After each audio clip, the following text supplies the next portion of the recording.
बिस्मिल्लाहिर्रहमानिर्रहीम अस्सलाम वालेकुम। PTV national the live transmission अज दा मेहमान तो मैं हाँ तुहाडी मेज़बान सोनिया शेख ते प्रोग्राम विच मेरे नाल मौजूद ने मेरे साथी होस्ट अली उस्मान बाजवा।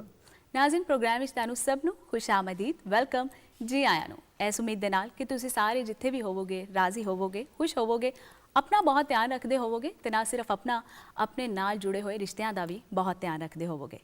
अज फिर एक नवी शाम नवे परौनियां नवे सवालां ते नवे सैगमेंट्स दे नाल असीं तुहाडी खिदमत विच हाज़िर हां। असीं अपने हर प्रोग्राम दे विच नवे नवे परौने बुलाने आ जिहड़ियां सोहणियां सोहणियां गल्लां करदे ने ते ओह गल्लां होण भावें तालीम दे बारे च, इलम दे बारे च, सूफीज़म दे बारे च या फिर सेहत दे बारे च। साढ़े सारे परौने अपने अपने शोबे दे माहिर होंदे ने ते ओह जिहड़ियां गल्लां करदे ने ओहदे विच तफरीह दे नाल नाल तालीम भी होंदी है। अज भी अपने पहले मेहमान का तारुफ कराने तो पहला मैं तुहाडे नाल वंडदी चलां सांझी करदी चलां अज दी चंगी गल। ते अज दी चंगी गल ऐ वे नाज़रीन कि किसी सियाने ने कितना सोहना आख्या है कि जदों तुहाडी अख सोहनी हुंदी है ते तुहानू इह दुनिया सोहनी लगदी है, लेकिन जे तुहाडी जुबान चंगी है ते दुनिया वाले तुहानू चंगा कहंदे ने। यानी कि हमेशा चंगा बोलो, कदी कोई मंदी गल ना आखो, क्योंकि तुहानू नहीं पता कि सुनन वाले ते उस गल दा की असर हुंदा है या ओहदा किन्ना दिल दुखदा है। ते कदी किसी दा दिल ना दुखाओ क्योंकि दिलों में रब वसदा है। ते याद रखो कि कामयाब इंसान दी जुबान हमेशा चंगी होंदी है। जी बिल्कुल, कामयाब इंसान दी जुबान भी चंगी हुंदी है ते उहदी मुस्कान भी चंगी हुंदी है। ते मुस्कान चंगी होण वास्ते की लोड़ है? सोहणे दंदां दी लोड़ है, दंदासे दी लोड़ है, ਜਿਹੜੇ कि चमकदे होण, मुस्कान होवे ते हर कोई तुहाडे नेड़े आ बैंदा, दूर दूर नहीं जांदा। ते गल जे दंदां दी करिए ते दंदां दी हिफाजत जिहड़ी है वो बड़ी ज़रूरी है। इस करके अज असी कोशिश की एक डॉक्टर एक डेंटिस्ट नूं अपने प्रोग्राम में दावत दईए और साड़ियाँ अज दियां पहली परौनियां जिहड़ियां ने स्टूडियो में मौजूद ने और वो एक डेंटिस्ट ने। तुहानूं उन्हां दा इंट्रोडक्शन करांदा चलां। जनाब एसोसीएट प्रोफैसर ने, शोबा डेंटिस्ट्री नाल इन्हां दा ताल्लुक है और काफ़ी अरसे तो दंदां दे हवाले नाल जिन्ने भी मामलात ने उन्होंने ठीक कर रही हैं और लोगों की मुस्कान वापस लैके आ रही ने। साढ़े नाल मौजूद ने डॉक्टर फाइका यासिर जी। आए कहांगे तुहानूं कैसी तबीयत है तुहाडी? जी बिल्कुल, अल्लाह दा शुक्र। अल्लाह दा शुक्र। और जिवें मैं कह रहा सी और सोनिया ने भी कहा कि दंदां दी गल होवे और फिर मुस्कान नाल वो जुड़ जाती है। तो चंगी गल तुसीं करो लेकिन दंद च पीड़ होवे तो चंगी गल निकल नहीं सकती, फिर पीड़ ही होंदी रहंदी है। जी बिल्कुल, इसे तरह ही है ना। तो साढ़े इत्थे एक चलन ये वेख्या गया कि असी काफ़ी चीज़ों के उत्ते पैसा तो लाने हाँ लेकिन दंदां के हवाले नाल कोई बहुत ज़्यादा असी ध्यान नहीं देंदे शायद, या उन्होंने बिल्कुल ही फॉर ग्रांटेड जिहा रख लेने। इहदी की वजह? ਇਹਦੀ सब तो पहली वजह तो यह है कि आगाही प्रोग्राम्स इन्ने ज़्यादा नहीं साडे मुल्क दे विच। ठीक है। ते हुण आहिस्ता आहिस्ता लोगों दे विच इह शऊर ते आगाही वध रही है कि दंदां दा ख्याल रखना है, उन्हां दी हिफाजत भी उन्नी ज़रूरी है ते जिस तरह साडी बाकी जिस्म दे अमराज नूं तवज्जा चाहिदी है, इसी तरह दंदां नूं भी उन्नी ही तवज्जा चाहिदी है। तो हुण मैं बल्कि यह कहांगी कि वक्त गुजरन दे नाल नाल लोकां नूं इस चीज़ की आगाही ते शऊर पैदा हो रहा है तो आहिस्ता आहिस्ता वो इस चीज़ की अहमियत नूं समझ रहे हैं कि दंद भी उन्ने ही ज़रूरी ने जिन्ने के बाकी जिस्म के हिस्से अज़ा नूं तवज्जा चाहिदी है। जी बिल्कुल। और इहदे नाल किते ना किते असीं भी वेखने कि दंद जिहड़े ने अगर वो पीड़ कर रहे हैं या मूँह दे विच कोई भी मसला तो वो डायरैक्टली बहुत ज़्यादा बीमारियां जिहड़ियां ने उन्हां नूं जन्म दे सकदा। बिल्कुल ते साडे इत्थे अगर पाकिस्तान की गल कर लीए तो तुहानूं की लगदा है कि जिहड़े साडे खाबे ने, क्योंकि बड़ियां ऑयली चीज़ां असीं खाने आ, मसाले वाले खाने साडे हुंदे ने, डीप फ्राइड चीज़ां हुंदियां ने, जी बिल्कुल, उहदे करके साडे जिहड़ा माउथ दी हैल्थ है उहदी सेहत उहदे ते की डायरैक्ट असर पैंदा? अच्छा जिथों तक खाबियां दा ताल्लुक है मैं यह कहांगी कि खाबे शहरां दे फर्क ने ते पिंडां दे फर्क ने। पिंडां दे विच जिस तरह रोटी दा इस्तेमाल है जिन्हों असीं फाइबर डाइट कहने आ वो चंगी चीज़ है। शहरां दे खाबियां दा फर्क है वे कि जिस तरह हुण ट्रेंड्स डिफरेंट हो गए ने, फ़र्क हो गए ने ते हुण फास्ट फूड दा रुझान वधदा जा रहा है, खास तौर ते साडी यंग जनरेशन दे विच बच्चियां दे विच फास्ट फूड दा रुझान बहुत वधदा जा रहा है जो कि मूँह दे वास्ते इन्ने अच्छे नहीं, क्योंकि एक तो वजह यह वे कि वो नरम ग़िज़ा ते वो चिपकदी ज़्यादा है, दंदां दे विच फसदी ज़्यादा है तो ज़्यादा देर तक उत्थे रहिंदी है। तो मैं यही कहांगी कि जिस तरह फाइबर डाइट है वो दंदां दी सेहत दे वास्ते ज़्यादा चंगी है ਬਨਿਸਬਤ ਕਿ ਅਸੀਂ ਇਸ ਤਰ੍ਹਾਂ ਦੀ ਗ਼ਜ਼ਾ ਖਾਈਏ ਜੋ ਕਿ ਮੈਦੇ ਦੀ ਬਣੀਆਂ ਚੀਜ਼ਾਂ ਨੇ। ਤੇ ਜਿਸ ਤਰ੍ਹਾਂ ਤੁਸੀਂ ਜ਼ਿਕਰ ਕੀਤਾ ਕਿ ਆਇਲੀ ਚੀਜ਼ਾਂ ਨੇ, ਆਇਲੀ ਚੀਜ਼ਾਂ ਦੰਦਾਂ ਦੇ ਵਾਸਤੇ ਤੇ ਲਾਜ਼ਮੀ ਤੌਰ ਤੇ ਡੈਫੀਨੇਟਲੀ ਨੁਕਸਾਨਦੇਹ ਨੇ, ਬਟ ਮੈਦੇ ਵਾਸਤੇ ਹੋਰ ਜ਼ਿਆਦਾ ਨੁਕਸਾਨਦੇਹ ਨੇ। ਅੱਛਾ, ਇੱਥੇ ਇਹ ਦੱਸਦੀ ਚਲੋ ਡਾਕਟਰ ਸਾਹਿਬਾ ਕਿ ਮੂੰਹ ਦੇ ਕੈਂਸਰ ਬੇਸਿਕਲੀ ਕੀ ਹੈ, ਇਹਦੀਆਂ ਕੀ ਵਜੂਹਾਤ ਨੇ ਤੇ ਇਹਦੇ ਚੋਂ ਕਿਸ ਤਰ੍ਹਾਂ ਜਿਹੜਾ ਨਾ ਇਹਦੇ ਤੋਂ ਬਚਿਆ ਜਾ ਸਕਦਾ ਹੈ? ਜੀ, ਮੂੰਹ ਦਾ ਜਿਹੜਾ ਕੈਂਸਰ ਹੈ ਉਹ ਆਗਾਜ਼ ਸੇ ਬਿਲਕੁਲ ਇੱਕ ਛਾਲੇ ਦੀ ਤਰ੍ਹਾਂ ਨਮੂਦਾਰ ਹੁੰਦਾ ਹੈ ਕਈ ਵਾਰੀ, ਤੇ ਮਰੀਜ਼ ਸਮਝਦਾ ਹੈ ਕਿ ਜਿਸ ਤਰ੍ਹਾਂ ਇੱਕ ਆਮ ਜਿਹਾ ਛਾਲਾ ਹੈ, ਤੇ ਖਾਸ ਤੌਰ ਤੇ ਪਿੰਡਾਂ ਦੇ ਵਿੱਚ ਉਹ ਅਤਾਈ ਕੋਲ ਚਲੇ ਜਾਣਗੇ ਤੇ ਉਹ ਸਮਝਣਗੇ ਕਿ ਇਹ ਛਾਲਾ ਆਪੇ ਆਪ ਠੀਕ ਹੋ ਜਾਏਗਾ। ਇਸ ਤਰ੍ਹਾਂ ਨਹੀਂ ਹੁੰਦਾ, ਉਹ ਛਾਲਾ ਵੱਧਦਾ ਜਾਂਦਾ ਹੈ, ਵੱਧਦਾ ਜਾਂਦਾ ਹੈ। ਅਸਲ 'ਚ ਉਹ ਛਾਲਾ ਨਹੀਂ ਹੁੰਦਾ, ਉਹ ਇੱਕ ਕੈਂਸਰ ਹੁੰਦਾ ਹੈ ਜਿਹੜਾ ਬਿਲਕੁਲ ਆਗਾਜ਼ ਹੁੰਦਾ ਹੈ ਉਹਦਾ ਕੈਂਸਰ ਦਾ। ਤੇ ਜੇ ਤੇ ਤੁਸੀਂ ਡੈਂਟਿਸਟ ਕੋਲ ਜਾਂ ਸਹੀ ਹਸਪਤਾਲ 'ਚ ਚਲੇ ਜਾਓ, ਸਹੀ ਇਲਾਜ ਤੁਹਾਨੂੰ ਬਰ ਵਕਤ ਲੱਭ ਜਾਏ ਤੇ ਫਿਰ ਤੇ ਉਹਦਾ ਇਲਾਜ ਵੀ ਆਸਾਨ ਹੈ। ਤੇ ਜੇ ਤੁਸੀਂ ਉਹਨੂੰ ਡਿਲੇ ਕਰੋ, ਉਹਨੂੰ ਤੁਸੀਂ ਵਕਤ ਦੇ ਉੱਤੇ ਆ ਕੇ ਨਾ ਦਿਖਾਓ, ਤੇ ਫਿਰ ਉਹਦਾ ਇਲਾਜ ਵੀ ਮੁਸ਼ਕਿਲ ਹੈ। ਜੀ ਡਾਕਟਰ ਸਾਹਿਬ, ਜਿਵੇਂ ਅਸੀਂ ਜਾਣਦੇ ਹਾਂ ਕਿ ਦੰਦ ਜਿਹੜੇ ਨੇ ਉਹ ਦੇਰਪਾ ਹੁੰਦੇ ਨੇ, ਲੇਕਿਨ ਉਹ ਦੇਰਪਾ ਉਦੋਂ ਹੀ ਹੁੰਦੇ ਨੇ ਜਦੋਂ ਉਹਨਾਂ ਦੀ ਹਿਫਾਜ਼ਤ ਕੀਤੀ ਜਾਏ। ਬਿਲਕੁਲ ਜੀ, ਬਿਲਕੁਲ। ਤੇ ਕਦੀ ਮਾਜ਼ੀ ਦੀ ਜਿਹੜੀ ਮਮੀਜ਼ ਨਿਕਲੀਆਂ ਜਾਂ ਕੋਈ ਵੀ ਢਾਂਚੇ ਮਿਲਦੇ ਨੇ ਤੇ ਉਹ ਦੰਦ ਇੰਟੈਕਟ ਹੁੰਦੇ ਨੇ, ਉੱਥੋਂ ਸਾਨੂੰ DNA ਦੀ ਇਨਫੋਰਮੇਸ਼ਨ ਵੀ ਮਿਲ ਜਾਂਦੀ ਹੈ। ਜੀ ਬਿਲਕੁਲ। ਲੇਕਿਨ ਉਹ ਮਾਜ਼ੀ ਦੀਆਂ ਖੁਰਾਕਾਂ ਦੀ ਵਜ੍ਹਾ ਤੋਂ ਸ਼ਾਇਦ ਕਿਤੇ ਨਾ ਕਿਤੇ ਮਹਿਫੂਜ਼ ਰਹਿ ਗਏ। ਹੁਣ ਅਸੀਂ ਕੋਲਡ ਡਰਿੰਕਸ ਵਗੈਰਾ, ਜਿਵੇਂ ਅਸੀਂ ਪਹਿਲੇ ਗੱਲ ਕੀਤੀ, ਡੀਪ ਫਰਾਈਡ ਚੀਜ਼ਾਂ, ਉਹਦੇ ਕਰਕੇ ਉਹ ਖਰਾਬ ਹੋ ਰਿਹਾ। ਤੇ ਸਫਾਈ ਬੜੀ ਅਹਿਮ ਇੱਕ ਚੀਜ਼ ਹੈ, ਸਭ ਤੋਂ ਜ਼ਰੂਰੀ ਚੀਜ਼ ਸਫਾਈ ਹੈ। ਕਿੰਨੀ ਵਾਰੀ ਇੱਕ ਤੇ ਸਫਾਈ ਹੋਣੀ ਚਾਹੀਦੀ ਦੰਦ ਦੀ 24 ਘੰਟੇ ਦੇ ਵਿੱਚ, ਕਦੋਂ ਕਦੋਂ ਤੁਸੀਂ ਕਰ ਸਕਦੇ ਹੋ ਜਾਂ ਕਰਨੀ ਚਾਹੀਦੀ ਹੈ? ਦੂਸਰਾ, ਕਿਹੜੇ ਤਰੀਕੇ ਨਾਲ ਕਰਨੀ ਚਾਹੀਦੀ ਹੈ? ਯਾਨੀ ਕਿਸੇ ਕੋਲ ਮਿਸਵਾਕ ਹੈ, ਕਿਸੇ ਕੋਲ ਬ੍ਰਸ਼ ਹੈ, ਕਿਸੇ ਕੋਲ ਮੰਜਨ ਹੈ, ਕੋਈ ਕੋਇਲਾ ਇਸਤੇਮਾਲ ਕਰਦਾ ਹੈ, ਕੋਈ ਨਮਕ ਇਸਤੇਮਾਲ ਕਰਦਾ ਹੈ, ਕਈ ਇੱਕ ਤਰੀਕੇ ਨੇ। ਇਹ ਤੁਹਾਡਾ ਬੜਾ ਅੱਛਾ ਸਵਾਲ ਹੈ। ਮੰਜਨ, ਕੋਇਲਾ ਵਗੈਰਾ ਪਹਿਲੇ ਇਸਤੇਮਾਲ ਹੁੰਦਾ ਸੀ, ਤੇ ਕਿਉਂਕਿ ਰਿਸਰਚ ਇੰਨੀ ਨਹੀਂ ਹੁੰਦੀ ਸੀ, ਸਾਡੇ ਇੰਟਰਨੈਟ ਤੇ ਮਵਾਸਲਾਤੀ ਸਿਲਸਿਲੇ ਨੇ ਚੰਗੇ ਨਹੀਂ ਸੀ, ਤੇ ਚੀਜ਼ਾਂ ਬਹੁਤ ਜ਼ਿਆਦਾ ਛੁਪੀਆਂ ਰਹਿੰਦੀਆਂ ਸੀ। ਹਾਲਾਂਕਿ ਇਹ ਚੀਜ਼ਾਂ ਬਹੁਤ ਜ਼ਿਆਦਾ ਨੁਕਸਾਨਦੇਹ ਨੇ।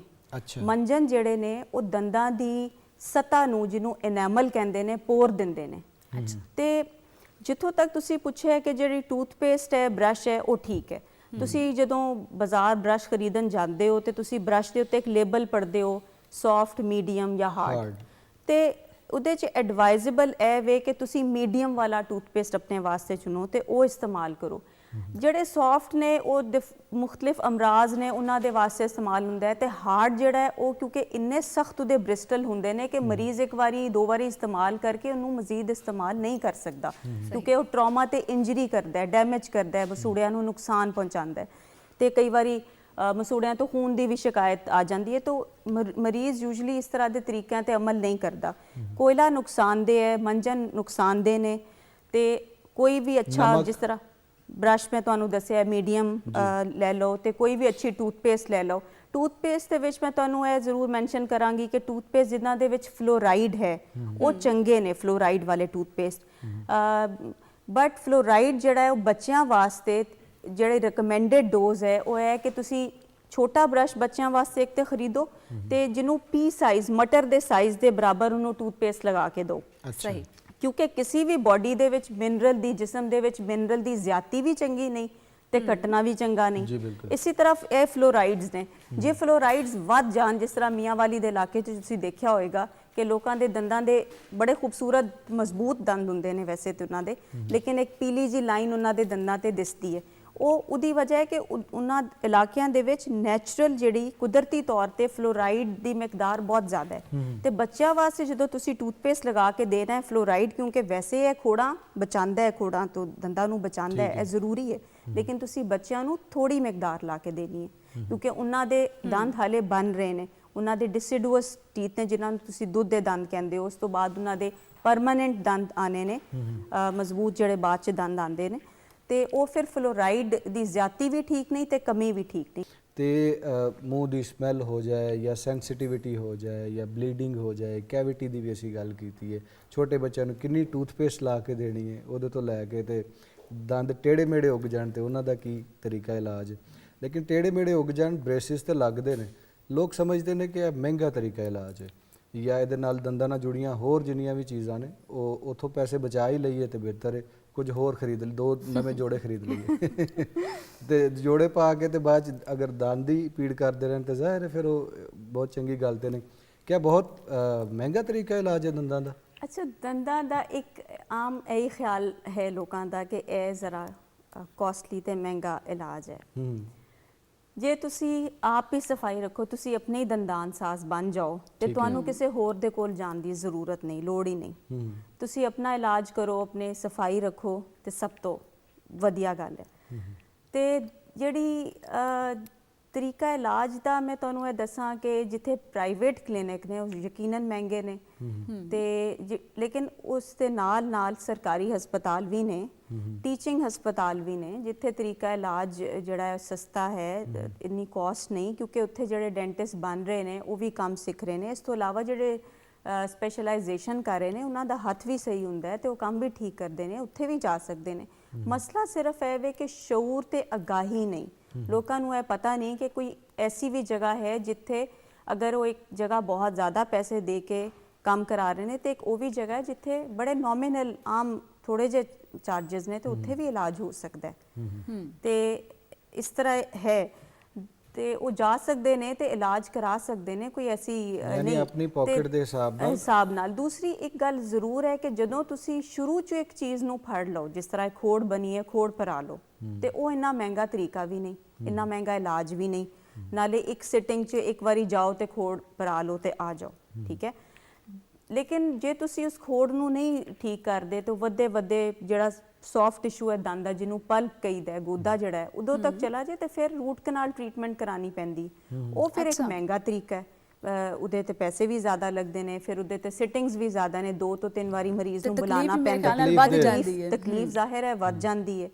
ਤੇ ਇਹ ਫਿਰ ਸ਼ਊਰ ਤੇ ਅਗਾਹੀ ਦੇ ਪ੍ਰੋਗਰਾਮ ਇਸ ਤਰ੍ਹਾਂ ਦੇ ਹੋਣ ਜਿੱਥੇ ਮਰੀਜ਼ਾਂ ਨੂੰ ਦੱਸਿਆ ਜਾਏ, ਲੋਕਾਂ ਨੂੰ, ਆਮ ਦਿਹਾਤ ਦੇ ਲੋਕਾਂ ਨੂੰ ਜਾਂ ਉਹਨਾਂ ਲੋਕਾਂ ਨੂੰ ਜਿਨ੍ਹਾਂ ਨੂੰ ਇਹਨਾਂ ਦੰਦਾਂ ਦੀ ਸਿਹਤ ਦੇ ਬਾਰੇ 'ਚ ਨਹੀਂ ਪਤਾ ਦੱਸਿਆ ਜਾਏ, ਤੇ ਮੈਨੂੰ ਯਕੀਨ ਹੈ ਕਿ ਕਿਉਂ ਨਹੀਂ ਲੋਕੀ ਜਾਣਗੇ ਤੇ ਆਪਣਾ ਇਲਾਜ ਵੀ ਕਰਾਉਣਗੇ। ਕਿਹਨੂੰ ਨਹੀਂ ਅੱਛਾ ਲੱਗਦਾ ਕਿ ਉਹਦੇ ਦੰਦ ਅੱਛੇ ਹੋਣ ਤੇ ਉਹਦੀ ਜ਼ਾਹਿਰ ਹੈ ਦੰਦ ਅੱਛੇ ਹੋਣਗੇ ਤੇ ਮੁਸਕਰਾਹਟ ਵੀ ਅੱਛੀ ਹੋਏਗੀ, ਬਾਕੀ ਵੀ ਸਿਹਤ ਅੱਛੀ, ਕਿਉਂਕਿ ਮੂੰਹ ਤੋਂ ਤੇ ਸਾਡੀ ਖੁਰਾਕ ਦੀ ਨਾਲੀ ਦਾ ਆਗਾਜ਼ ਹੈ, ਸ਼ੁਰੂ ਹੁੰਦੀ ਹੈ। ਤੇ ਫਿਰ ਮੈਦਾ ਤੁਸੀਂ ਦੇਖੋ ਬਹੁਤ ਸਾਰੀਆਂ ਬਿਮਾਰੀਆਂ ਨੇ ਤੇ ਉਹ ਜਨਮ ਲੈਂਦੀਆਂ ਨੇ। ਅੱਛਾ, ਇਹ ਬਿਮਾਰੀਆਂ ਤੋਂ ਮੈਂ ਪੁੱਛਦੀ ਚਲਾਂ, ਜਿਵੇਂ ਕਿਸੇ ਨੂੰ ਕੋਈ ਬਿਮਾਰੀ ਹੈ, ਜਿਸਮਾਨੀ ਬਿਮਾਰੀ ਹੈ, ਸ਼ੂਗਰ ਹੈ ਜਾਂ ਕੁਛ ਵੀ, ਉਹ ਦੰਦਾਂ ਤੇ ਕਿਸ ਹੱਦ ਤੱਕ ਅਸਰਅੰਦਾਜ਼ ਹੋ ਸਕਦੀਆਂ ਹੈ? ਅੱਛਾ, ਕੁਝ ਐਸੀਆਂ ਜਿਸਮਾਨੀ ਬਿਮਾਰੀਆਂ ਨੇ, ਜਿਸ ਤਰ੍ਹਾਂ ਹੁਣ ਤੁਸੀਂ ਐਗਜ਼ਾਮਪਲ ਦਿੱਤੀ, ਮਿਸਾਲ ਦਿੱਤੀ ਸ਼ੂਗਰ ਦੀ।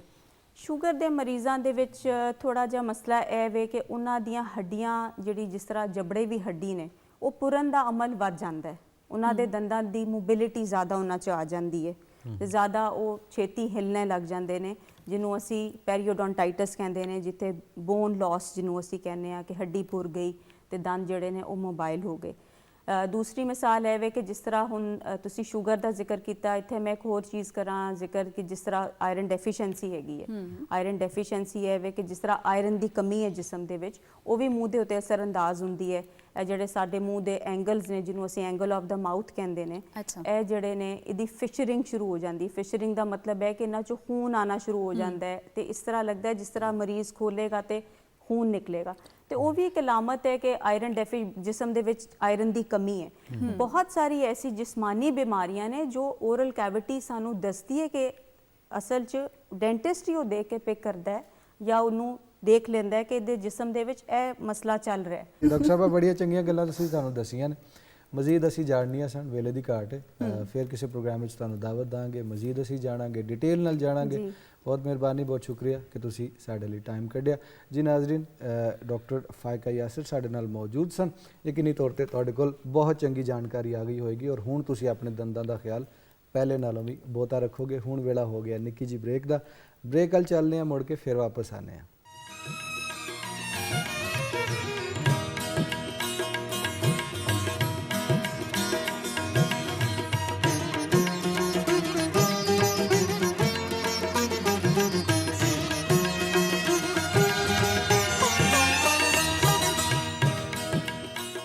ਜੀ ਨਾਜ਼ਰੀਨ, ਇੱਕ ਵਾਰ ਫਿਰ ਤੁਹਾਨੂੰ ਪ੍ਰੋਗਰਾਮ ਵਿੱਚ ਜੀ ਆਇਆਂ ਨੂੰ ਕਹਿੰਦੇ ਆ। ਮੈਂ ਤੁਹਾਡੀ ਆਪਣੀ ਮੇਜ਼ਬਾਨ ਸੋਨੀਆ ਸ਼ੇਖ ਤੇ ਪ੍ਰੋਗਰਾਮ ਦਾ ਨਾਂ ਹੈ ਅੱਜ ਦਾ ਮਹਿਮਾਨ। ਤੇ ਹੁਣ ਵੇਲਾ ਹੋਇਆ ਹੈ ਸਾਡੇ ਸੂਫੀ ਸਕਾਲਰ ਦਾ, ਸੂਫੀ ਸੈਗਮੈਂਟ ਦਾ। ਤੇ ਸੂਫੀ ਸੈਗਮੈਂਟ ਦੇ ਵਿੱਚ ਹਮੇਸ਼ਾ ਦੀ ਤਰ੍ਹਾਂ ਸਾਡੇ ਸੂਫੀ ਸਕਾਲਰ, ਸਾਡੀ ਪ੍ਰੋਨੀ ਸਾਡੇ ਨਾਲ ਮੌਜੂਦ ਨੇ। ਜੀ ਆਇਆਂ ਨੂੰ ਕਹਿੰਦੇ ਆ ਡਾਕਟਰ ਸੁਬਰਾ ਸਦਬ ਸਾਹਿਬਾ। ਜੀ ਬਹੁਤ ਸ਼ੁਕਰੀਆ। ਸਾਡੇ ਵੇਖਣ ਵਾਲੇ ਜਿਹੜੇ ਨੇ ਉਹ ਕੁਝ ਬੜੇ ਹੀ ਬੁਨਿਆਦੀ ਸਵਾਲ ਉਹਨਾਂ ਦੇ ਜ਼ਿਹਨ 'ਚ ਆਉਂਦੇ ਨੇ, ਜਿਨ੍ਹਾਂ ਦਾ ਜਵਾਬ ਸ਼ਾਇਦ ਉਹਨਾਂ ਨੂੰ ਜਦੋਂ ਅਸੀਂ ਕਿਸੇ ਸੂਫੀ ਬਾਬੇ ਦੇ ਨਾਲ ਟੁਰਨੇ ਆ, ਉਹਦੇ ਸਫ਼ਰ ਬਾਰੇ ਜਾਣਦੇ ਆ, ਤੇ ਉਹ ਵਿੱਚ ਕਿਤੇ ਖੁੰਝ ਜਾਂਦੇ ਨੇ। ਹੁਣ ਅਸੀਂ ਅੱਜ ਕੋਸ਼ਿਸ਼ ਕਰਾਂਗੇ ਕਿ ਉਹਨਾਂ ਦੇ ਉਹਨਾਂ ਸਵਾਲਾਂ ਦਾ ਜਵਾਬ ਜਿਹੜਾ ਹੈ ਇਸ ਪ੍ਰੋਗਰਾਮ ਵਿੱਚ, ਇਸ ਸੈਗਮੈਂਟ ਵਿੱਚ ਦੇਣ ਦੀ ਕੋਸ਼ਿਸ਼ ਕਰੀਏ। ਕਈ ਇੱਕ ਸਵਾਲ ਨੇ, ਉਹਨਾਂ 'ਚ ਇੱਕ ਸਵਾਲ ਜਿਹੜਾ ਬਹੁਤ ਅਹਿਮ ਹੈ ਕਿ ਸੂਫੀਜ਼ਮ ਕੀ ਹੈ ਔਰ ਅੱਜ ਦਾ ਸੂਫੀਜ਼ਮ ਕੀ ਹੈ। ਜੀ ਬਹੁਤ ਸ਼ੁਕਰੀਆ। ਅਸੀਂ ਆਪਣੇ ਪਹਿਲੇ ਪ੍ਰੋਗਰਾਮ 'ਚ ਇਹ ਗੱਲ ਵੀ ਕੀਤੀ ਸੀ ਕਿ ਜਿਹੜੇ ਲੋਕ ਪ੍ਰੋਗਰਾਮ ਸਾਡਾ ਦੇਖਣਗੇ, ਅਗਰ ਉਹਨਾਂ ਦੇ ਦਿਲ 'ਚ ਕੋਈ ਸਵਾਲ ਆਉਂਦਾ ਹੈ, ਕੋਈ ਉਲਝਣ ਹੁੰਦੀ ਹੈ ਔਰ ਕਿਸੇ ਹਵਾਲੇ ਨਾਲ ਸਮਝਦੇ ਨੇ ਕਿ ਕਲੈਰਿਟੀ ਦੀ ਲੋੜ ਹੈ, ਤੇ ਉਹ ਸਾਨੂੰ ਜ਼ਰੂਰ ਮੈਸੇਜ ਕਰਨ। ਅੱਜ ਕੱਲ੍ਹ ਤਾਂ ਤੁਹਾਨੂੰ ਪਤਾ ਹੈ ਕਿ ਮੈਸੇਜ ਕਰਨ ਦਾ ਔਰ ਆਪਣਾ ਸੁਨੇਹਾ ਪੜਾਉਣ ਦੇ ਕਈ ਵਸੀਲੇ ਨੇ। ਤੁਸੀਂ ਫੇਸਬੁੱਕ ਤੇ ਔਰ ਸੋਸ਼ਲ ਮੀਡੀਆ ਦੀ ਕਈ ਜਿਹੜੀਆਂ ਕਬੂਤਰ ਨਾਮ ਹੀ ਹੋਵੇ ਤਾਂ ਪੜ ਜਾਂਦਾ। ਹਾਂ, ਪੜ ਜਾਂਦਾ। ਤੇ ਇਸ ਹਵਾਲੇ ਨਾਲ ਮੈਂ ਸਮਝਦੀ ਹਾਂ ਕਿ ਤਸਵੁਫ ਦੇ ਹਵਾਲੇ ਨਾਲ ਬੜੀਆਂ ਇੱਕ ਗਲਤਫਹਿਮੀਆਂ ਵੀ ਨੇ ਔਰ ਲੋਕ ਆਪਣੇ ਆਪਣੇ ਹਵਾਲੇ ਨਾਲ ਦੀ ਤਜੀਹ ਕਰਦੇ ਰਹਿੰਦੇ ਨੇ, ਤਸ਼ਰੀਹ ਕਰਦੇ ਨੇ। ਕੋਈ ਤੇ ਬੰਦਾ ਇਹਨੂੰ ਇੱਕ ਮਕਤਬਾ ਫਿਕਰ ਸਮਝਦਾ ਔਰ ਕੋਈ ਇਹਨੂੰ ਬਿਲਕੁਲ ਮਜ਼ਹਬ ਦੇ ਬਰਾਬਰ ਖੜਾ ਕਰ ਦਿੰਦਾ। ਹਾਲਾਂਕਿ ਐਸੀ ਗੱਲ ਹੀ ਨਹੀਂ, ਇਹ ਤੇ ਇੱਕ ਰਵੱਈਆ ਹੈ, ਦੁਨੀਆ ਨੂੰ ਦੇਖਣ ਦਾ ਇੱਕ ਅੰਦਾਜ਼ ਹੈ। ਔਰ ਇੱਥੋਂ ਹੀ ਸੂਫੀ ਤੇ ਗੈਰ ਸੂਫੀ 'ਚ ਅਸੀਂ ਫ਼ਰਕ ਕਰਨੇ ਆ ਕਿ ਸੂਫੀ ਕੌਣ ਔਰ ਗੈਰ ਸੂਫੀ ਕੌਣ ਹੈ।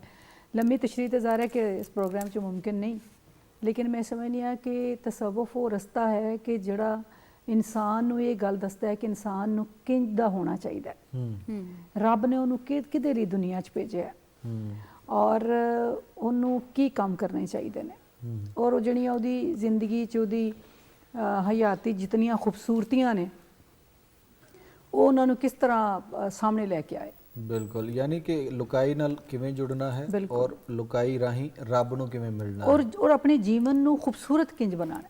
ਜੀ, ਕਿਸ ਤਰ੍ਹਾਂ ਸੂਫੀ ਜਿਹੜਾ ਹੈ ਵੇਖਦਾ ਕਿ ਲੁਕਾਈ ਦੇ ਨਾਲ ਕਿਵੇਂ ਜੁੜਤ ਬਣਾਈ ਜਾ ਸਕਦੀ ਹੈ ਔਰ ਮਜ਼ਾਹਬ ਤੋਂ ਥੋੜਾ ਜਿਹਾ ਵੀ ਉਹਦੇ ਵਿੱਚ ਰਹਿੰਦਿਆਂ ਹੋਇਆਂ, ਮਜ਼ਹਬ ਦੇ ਵਿੱਚ ਰਹਿੰਦਿਆਂ ਹੋਇਆਂ ਵੀ ਲੁਕਾਈ ਨੂੰ ਕਿਵੇਂ ਸਾਂਭਣਾ। ਅਸਲ 'ਚ ਇਹ ਕਿ ਸੂਫੀ ਜਿਹੜਾ ਨਾ ਉਹ ਦਾਇਰੇ ਵਿੱਚ ਨਹੀਂ ਰਹਿੰਦਾ, ਮਹਿਦੂਦ ਨਹੀਂ ਹੈ ਨਾ। ਠੀਕ ਹੈ। ਉਹ ਆਪਣੇ ਨਾਂ ਦੇ ਹਵਾਲੇ ਨਾਲ, ਜ਼ਾਤ ਦੇ ਹਵਾਲੇ ਨਾਲ, ਨਸਲ ਦੇ ਹਵਾਲੇ ਨਾਲ, ਕੌਮ ਦੇ ਹਵਾਲੇ ਨਾਲ, ਮੁਲਕ ਦੇ ਹਵਾਲੇ ਨਾਲ ਉਹ ਇੱਕ ਵਸੀ ਦੁਨੀਆ ਦਾ ਵਾਸੀ ਹੈ ਕਿ ਪੂਰੀ ਕਾਇਨਾਤ ਉਹਦਾ ਘਰ ਹੈ ਔਰ ਉਸ ਕਾਇਨਾਤ ਦਾ ਇੱਕ ਖਾਲਿਕ ਹੈ ਔਰ ਰੱਬ ਹੈ। ਉਹਨੇ ਹੀ ਪੈਦਾ ਕੀਤਾ ਸਭ ਨੂੰ। ਕਿਸੇ ਦਾ ਨਾਂ ਕੋਈ ਹੈ, ਕਿਸੇ ਦਾ ਨਾਂ ਕੋਈ ਹੈ, ਲੇਕਿਨ ਉਹ ਸਮਝਦਾ ਹੈ ਕਿ ਉਹਨਾਂ ਸਭ ਵਿੱਚ ਰੱਬ ਦੀ ਰੂਹ ਹੈ ਔਰ ਅਸੀਂ ਸਾਰੇ ਇੱਕ ਕੁੰਬੇ ਦਾ ਹਿੱਸਾ ਹਾਂ। ਜਿਸ ਤਰ੍ਹਾਂ ਅਸੀਂ ਅੱਜ ਕਹਿੰਦੇ ਆ ਨਾ ਕਿ ਹੁਣ ਜਿਹੜਾ ਇੱਕ ਸੋਸ਼ਲ ਮੀਡੀਆ ਦਾ ਔਰ ਸਾਰਾ ਜਿਹੜਾ ਗਲੋਬਲਾਈਜੇਸ਼ਨ ਹੈ ਕਿ ਗਲੋਬਲ ਵਿਲੇਜ, ਸੂਫੀ ਉਹ ਗਲੋਬਲ ਵਿਲੇਜ ਬਣਾ ਕੇ ਸਦੀਆਂ ਪਹਿਲਾਂ ਸਾਨੂੰ ਦੱਸਿਆ ਕਿ ਅਸੀਂ ਇੱਕੋ ਹੀ ਹਾਂ, ਇੱਕ ਖਾਨਦਾਨ ਆ। ਅੱਛਾ, ਹੁਣ ਜਦੋਂ ਲੁਕਾਈ ਦੇ ਨੇੜੇ ਆਉਣ ਦੀ ਗੱਲ ਹੈ, ਉਹ ਇਹ ਕਿ ਸੂਫੀ ਆਪਣੇ ਤੇ ਦੂਸਰਿਆਂ 'ਚ ਫਰਕ ਨਹੀਂ ਰੱਖਦਾ, ਕਿਉਂਕਿ ਤਬਕਾਤ ਨੂੰ ਨਹੀਂ ਮੰਨਦਾ, ਉਹ ਤਕਸੀਮ ਨਹੀਂ ਕਰਦਾ। ਉਹ ਕਹਿੰਦਾ ਹੈ ਕਿ ਰੱਬ ਨੇ ਜਿਸ ਤਰ੍ਹਾਂ ਕਾਇਨਾਤ ਨੂੰ ਖੂਬਸੂਰਤ ਬਣਾਇਆ ਨਾ, ਤੁਸੀਂ ਦੇਖੋ ਤੁਹਾਡੇ ਸਾਹਮਣੇ ਇੱਕ ਗੁਲਦਸਤਾ ਪਿਆ ਨਾ, ਇਹਦੇ ਵਿੱਚ ਮੁਖਤਲਿਫ ਰੰਗਾਂ ਦੇ ਫੁੱਲ ਨੇ। ਵੈਸੇ ਇਹ ਵੀ ਹੋ ਸਕਦਾ ਸੀ ਕਿ ਰੱਬ ਇੱਕੋ ਰੰਗ ਦੇ ਫੁੱਲ ਪੈਦਾ ਕਰਦਾ, ਐਸੇ ਤਰ੍ਹਾਂ ਬੰਦੇ ਵੀ ਮੁਖਤਲਿਫ ਹਵਾਲੇ ਨਾਲ ਨੇ, ਮੁਖਤਲਿਫ ਮਜ਼ਹਬਾਂ ਦੇ, ਸ਼ਕਲਾਂ ਦੇ, ਰੰਗਾਂ ਦੇ। ਇਹ ਰੱਬ ਦੀ ਬਣਾਈ ਹੋਈ ਔਰ ਫਿਰ ਬੋਲੀਆਂ ਦੇ ਜੀ ਬਿਲਕੁਲ, ਇਹ ਰੱਬ ਦੀ ਬਣਾਈ ਹੋਈ ਇੱਕ ਜਿਹੜੀ ਇੱਕ ਜੁੜਤ ਹੈ ਔਰ ਖੂਬਸੂਰਤੀ ਹੈ। ਤੇ ਇਸ ਤਕਸੀਮ ਨੂੰ, ਇੱਕ ਰੰਗਾ ਰੰਗੀ ਨੂੰ, ਇਸ ਤਨਵੋ ਨੂੰ ਸੂਫੀ ਡਿਸਟਰਬ ਨਹੀਂ ਕਰਦਾ, ਕਿਉਂਕਿ ਤਨਵੋ 'ਚ ਖੂਬਸੂਰਤੀ ਹੈ। ਔਰ ਤੁਸੀਂ ਦੇਖੋ ਅੱਜ ਕਲਚਰ ਦੇ ਹਵਾਲੇ ਨਾਲ ਜੇ ਤੁਸੀਂ ਗੱਲ ਕਰਨੇ ਆ ਤੇ ਮਲਟੀ ਕਲਚਰ ਦੀ ਗੱਲ ਕਰਨੇ ਆ, ਡਾਈਵਰਸਿਟੀ ਦੀ ਗੱਲ ਕਰਨੇ ਆ, ਤਾਂ ਅਸੀਂ ਕਹਿੰਦੇ ਆ ਕਿ ਗੁਲਦਸਤੇ 'ਚ ਵੱਖੋ ਵੱਖ ਰੰਗ ਦੇ ਫੁੱਲ ਹੋਣ ਤੇ ਸੋਹਣਾ ਲੱਗਦਾ। ਔਰ ਇਹ ਇੱਕੋ ਹੀ ਕਲਚਰ ਦੇ, ਇੱਕੋ ਹੀ ਮੁਲਕ ਵਿੱਚ ਵੀ ਕਈ ਤਰ੍ਹਾਂ ਦੇ ਸਾਨੂੰ ਕਲਚਰ ਨਜ਼ਰ ਆਉਂਦੇ ਨੇ। ਤੇ ਸੂਫੀ ਜਿਹੜਾ ਉਹ ਇਹ ਰੱਬ ਦੀ ਬਣਾਈ ਹੋਈ ਇਸ ਕਾਇਨਾਤ ਨੂੰ ਡਿਸਟਰਬ ਨਹੀਂ ਕਰਦਾ। ਉਹ ਤੁਹਾਨੂੰ ਇਹ ਨਹੀਂ ਆਖੇਗਾ ਆਪਣਾ ਮਜ਼ਹਬ ਛੋੜ ਦੇ, ਯਾਨੀ ਲੋਕਾਂ ਦੇ ਨੇੜੇ ਕਿਸ ਤਰ੍ਹਾਂ ਹੁੰਦਾ ਹੈ, ਜਬਰ ਨਹੀਂ ਕਰੇਗਾ। ਉਹ ਕਹੇਗਾ ਜਿਹੜੇ ਵੀ ਮਜ਼ਹਬ ਨੂੰ ਮੰਨਣਾ ਹੈ ਬੰਦੇ ਨਾਲ ਪਿਆਰ ਕਰ, ਜ਼ੁਲਮ ਨਾ ਕਰੀ, ਬੰਦੇ ਨਾਲ ਮੁਹੱਬਤ ਕਰ, ਰੱਬ ਨੂੰ ਜਿਹੜਾ ਇਨਸਾਨੀਅਤ ਦਾ ਤੇ ਮੁਹੱਬਤ ਦਾ ਇੱਕ ਦਰਜਨ ਦੇ ਨੇ। ਅੱਛਾ, ਔਰ ਦੂਸਰੀ ਗੱਲ ਹੈ ਕਿ ਫਿਰ ਉਹਦੇ ਨਾਲ ਉਹਦੀ ਜ਼ਬਾਨ 'ਚ ਜਿਹੜੀ ਉਸ ਨਾਲ ਜ਼ਬਾਨ ਦੀ ਗੱਲ ਕੀਤੀ ਨਾ, ਕਿ ਉਹਦੀ ਜ਼ਬਾਨ 'ਚ ਗੱਲ ਕਰਦਾ ਹੈ। ਸੂਫੀ ਨੇ ਜਿੱਥੇ ਵੀ ਗਿਆ ਹੈ, ਮਤਲਬ ਹੈ ਕਿ ਤੁਸੀਂ ਦੇਖੋ ਸਾਡੇ ਬਾਬੇ ਜਿਹੜੇ ਨੇ, ਕੋਈ ਕਾਬਲ ਤੋਂ ਆਇਆ, ਕੋਈ ਇਰਾਕ ਤੋਂ ਆਇਆ, ਕੋਈ ਕਿੱਧਰੋਂ ਆਇਆ, ਲੇਕਿਨ ਉਹ ਜਦੋਂ ਪੰਜਾਬ 'ਚ ਆਏ ਨੇ ਤਾਂ ਉਹਨਾਂ ਪੰਜਾਬੀ ਜ਼ਬਾਨ ਬੋਲੀ ਹੈ। ਜਾਂ ਜਿਹੜੇ ਵੀ ਇਲਾਕੇ 'ਚ ਗਏ ਨੇ, ਉਹ ਸਿੰਧ 'ਚ ਗਏ ਨੇ, ਸਿੰਧ 'ਚੋਂ ਜਿਸ ਤਰ੍ਹਾਂ ਅਸੀਂ ਪਿਛਲੀ ਵਾਰੀ ਵੀ ਗੱਲ ਕੀਤੀ, ਤੇ ਇਸੇ ਤਰ੍ਹਾਂ ਹੀ ਉਹ ਲੁਕਾਈ ਦੀ ਜ਼ੁਬਾਨ ਬੋਲਦਾ ਹੈ। ਔਰ ਜਦੋਂ ਤੁਸੀਂ ਲੁਕਾਈ ਦੀ ਜ਼ੁਬਾਨ ਬੋਲੋਗੇ ਤੇ ਲੁਕਾਈ ਨੂੰ ਲੱਗਦਾ ਕਿ ਸਾਡਾ ਆਪਣਾ ਬੰਦਾ ਹੈ, ਇਹ ਸਾਡੇ ਨਾਲ ਦੁੱਖ ਸੁੱਖ ਫਰੋਲ ਲਿਆ। ਫਿਰ ਉਹ ਜਿਹੜੀ ਚਟਾਈ ਤੇ ਬਵੇਗਾ ਨਾ, ਉੱਥੇ ਹੀ ਸਭ ਨੂੰ ਬਿਠਾਏਗਾ। ਬਾਦਸ਼ਾਹ ਵੀ ਉੱਥੇ ਹੀ ਬਵੇਗਾ, ਆਮ ਬੰਦਾ ਵੀ ਉੱਥੇ ਬਵੇਗਾ, ਔਰ ਆਪਣੇ ਦਸਤਰਖਾਨ ਤੋਂ ਉਹਨੂੰ ਖਾਣਾ ਖਿਲਾਏਗਾ। ਬੰਦਾ ਕਿਤਨਾ ਵੀ ਮੈਲਾ ਹੈ, ਕਿਤਨਾ ਵੀ ਗੰਦਾ ਹੈ, ਗੁਨਾਹਗਾਰ ਹੈ, ਸੂਫੀ ਇਹ ਗੱਲ ਨਹੀਂ ਕਹਿੰਦਾ ਕਿ ਗੁਨਾਹਗਾਰ ਹੈ, ਕਾਤਲ ਹੈ ਤੇ ਮੈਂ ਇਹਦੇ ਤੋਂ ਨਫ਼ਰਤ ਕਰਾਂ। ਉਹ ਇਨਸਾਨ ਤੋਂ ਨਫ਼ਰਤ ਨਹੀਂ ਕਰਦਾ, ਬੁਰਾਈ ਤੋਂ ਜ਼ਰੂਰ ਨਫ਼ਰਤ ਕਰਦਾ ਹੈ, ਲੇਕਿਨ ਉਸ ਬੁਰਾਈ ਨੂੰ ਆਪਣੇ ਅਮਲ ਨਾਲ ਠੀਕ ਕਰਦਾ ਹੈ।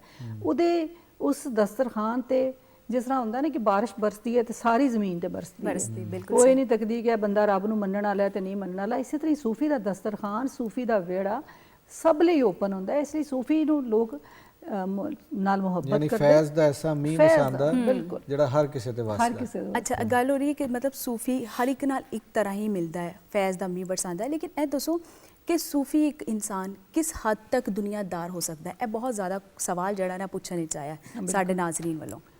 ਅੱਛਾ, ਦੁਨੀਆਦਾਰੀ ਦੇ ਬੜੇ ਮਤਲਬ ਨੇ ਉਹਦੇ। ਤੁਸੀਂ ਬਾਜ਼ ਕਾਤ ਅਸੀਂ ਇਹਦੀ ਤਸ਼ਰੀਹ ਹੋਰ ਤਰੀਕੇ ਨਾਲ ਕਰਨੇ ਆ, ਲੇਕਿਨ ਦੁਨੀਆ ਤੋਂ ਬਿਲਕੁਲ ਹੀ ਹਟ ਕੇ ਰਹਿਣਾ ਵੀ ਵੱਖਰੀ ਗੱਲ ਹੈ। ਔਰ ਬਾਜ਼ ਕਾਤ ਲੋਕ ਕਹਿੰਦੇ ਨੇ ਕਿ ਸੂਫੀਜ਼ਮ ਅੰਗਰੇਜ਼ੀ ਜ਼ਬਾਨ ਦਾ ਇੱਕ ਲਫ਼ਜ਼ ਹੈ ਕਿ ਸ਼ਾਇਦ ਸਕੈਪਿਜ਼ਮ ਦਾ ਨਾਂ ਹੈ, ਕਿ ਦੁਨੀਆ ਤੋਂ ਫਰਾਰ ਹਾਸਲ ਕਰਨਾ।